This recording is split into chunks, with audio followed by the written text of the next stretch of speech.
Unless the Lord builds the house, they labor in vain who build it. Unless the Lord guards the city, Okay. Uno, watchman stays. dos, tres. Okay, palakpakan natin si Lolo. At siyempre, yung susi po ng bahay. Okay lang, pwede ka na pumasok. Magandang hapon po sa inyong lahat at nandito po tayo ngayon para saksiyan po natin ang pag-turnover ng bahay para kay Lolo Gogo. Sa mismong araw po na ito ay magkaroon na ng sariling bahay si Lolo Gogo.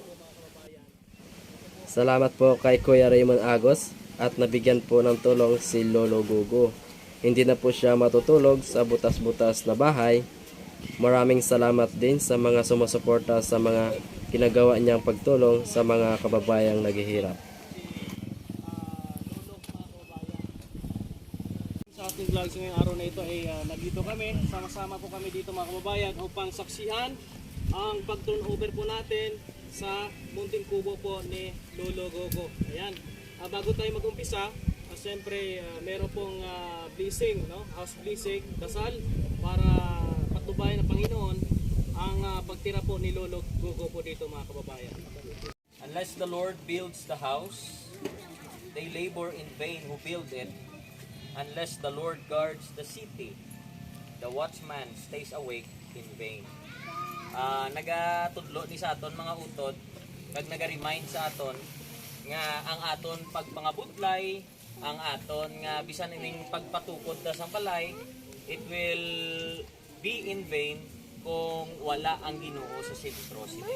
So it is very important, no? And a reminder man sa akon utod ni Brother Gogo nga sa tanan mo nga endeavor, sa tanan mo nga ginahimo, bisan pang pag-start mo diri sa sininga balay, you have to put God at the center of your house, at the center of your heart. Alright? Mo ginang himuon nato, no? Tagsa-tagsa kag isa sa aton this will be a reminder. This verse is a reminder nga ngimo pag pangabutlay, mga manginwala pulos na kon ang Ginoo napahigat, no? So ini tanan mo na nga nagasiling ang Bible kay unless the Lord builds the house, they labor in vain who build it. So manginwala ni pulos kung wala ang Ginoo. So kinanglan ibutang gid sa sentro ang Ginoo. And Brother Gogo, padayon sa pagsimba, padayon sa pagpunta ng church, padayon sa pananalig sa Panginoon. Okay? You have a new house. Congratulations. And thank you also to Brother Agos. Thank you to everyone nga nagabulig para nga makaangkon si Brother Gogo sang balay. Kagkabay pa nga si Brother Gogo padayon nga magmatutong sa Ginoo. Kagati halungan niya ni no? Ang balay nga ginhatag siya. You take care of this house. Alright? Alungan mo ni kay ginhatag ni sa imo, you have to appreciate it. Kag bilang appreciation kag pagpasalamat sa mga kamot nga naghatag kinanglan, alungan mo ni. Panamihon mag-garden kadi no. Tanong kadi baka butlay magaling tamna di ba? Butlay tamna. Okay. So muna reminder sa ato na. God must be the center of everything in our life, okay? So magapangamuyo kita siningation. Mag-pray ko kay Brother Gogo and I will pray for the house. I will pray for all of us, okay? Let us pray. Father, we praise you and thank you sang imo dako nga kaluoy kag bugay kay Brother Gogo Ginoo. Salamat gid because gintandog nimo ang mga tao nga nagkakita sa iya, mga tao nga nagtinguha sa pagbulig sa iya Ginoo from a pure heart para lang makaangkon siya Ginoo sang ginordain nimo. Ini pagpanghikot nimo ini Ginoo nga tinion gintuyo nimo para nga si Brother Gogo Ginoo maka angkon sa iya kaugalingon gid nga balay. And Lord, I pray that you will bless sang mga kamot nga nagpatigayon para nga makaangkon sa sang balay. I pray Ginoo nga buligan nimo ang mga tawo nga nagbulig. Baliki sila Ginoo sang pagpakamaayo pilo kag pilo. Kabay pa nga ikaw Ginoo magpakamaayo sa ila nga mga ginahimo man, ila ay hand business. Bisan pa Ginoo i-bless ang tanan nila nga mga endeavors. Kag I pray man kay Brother Agos, salamat gid kag kabay pakamayuhon mo ang iya nga ginahimo. Nagtipigi siya sa iya nga pag-travel kundi na sa magkanto. Kag kabay pa Ginoo damo pagid siya may mabuligan Ginoo. Ay iman niya mga kinanglanon, I know may mga needs man siya, I know may mga kinasugata man siya mga problema. Lord, help him and his team.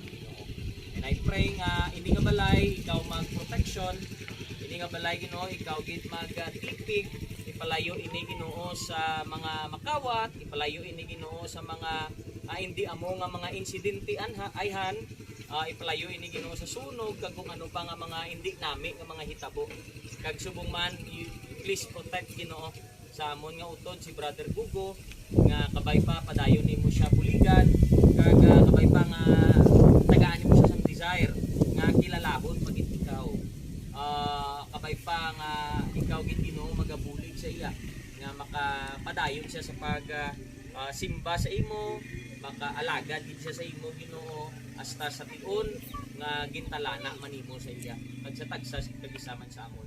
Salamat gid Ginoo sa sini nga tion kag ginadayaw gid namon ikaw for this wonderful blessing nga ginhatag nimo sa iya, and please bless each and everyone Ginoo nga nagbulig. Bless him, Brother Gugo, bless this house in Jesus name. Amen. Amen. Ayun na po mga kabayan. Turn over na yung bahay ni Lolo Gogo. Okay.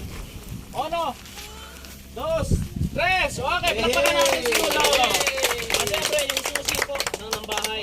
Okay lang, pwede ka na pumasok, no? Tingnan mo po yung bahay mo. Tingnan natin mga kabayan.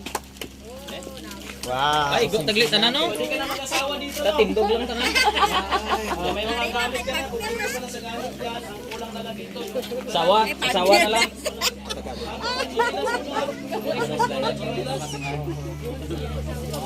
Ito ang kama mo, no? Punta ka sa kama mo, hindi yan masisira kahit anong hindayo mo dyan. Sawa ni kulang. Happy ka man, no? Happy ka man. Mayroon ka na uuwian. Happy yan, happy. Very happy. Susunod na araw, bisita ko, dahil kita ng kalahan. Lord, ginapasalamatan namon ini nga pagkaon Lord God, nga mag-bless, mag-atag sa amon sa maayong lawas Lord God. Kag ang tanan nga naga-prepare sa Lord God, i-bless mo sila, tagaan mo sila, proteksyonan mo sila Lord, patagaan sila pamilya Lord God. Sa Lord, sa amon tanan Ginoo, nagapasalamat kami Lord God, ini nga pagkaon nga gihatag mo sa amon. Kag Lord God, ini nga pagkaon Lord God, mag-atag sa amon sa kabulugan sa amon lawas Lord. Lord, we thank you so much. In Jesus' mighty name, amen. Amen. Kain muna tayo bago tayo umuwi. At least, andyan na si Lolo sa loob. Asa ba yung papakilala ko kay Lolo?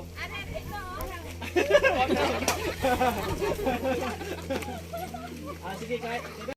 Ayan po kakain po mga kababayan. Ayan. Ayan. Ayan si ate yung nag-serve ng ulam. Bukas coming. Ikaw na iya. Minudo. Kain lang. Salamat po kay... Ngayon ka nun. Ayan si mama yung nag-serve. Hindi ka nun siya.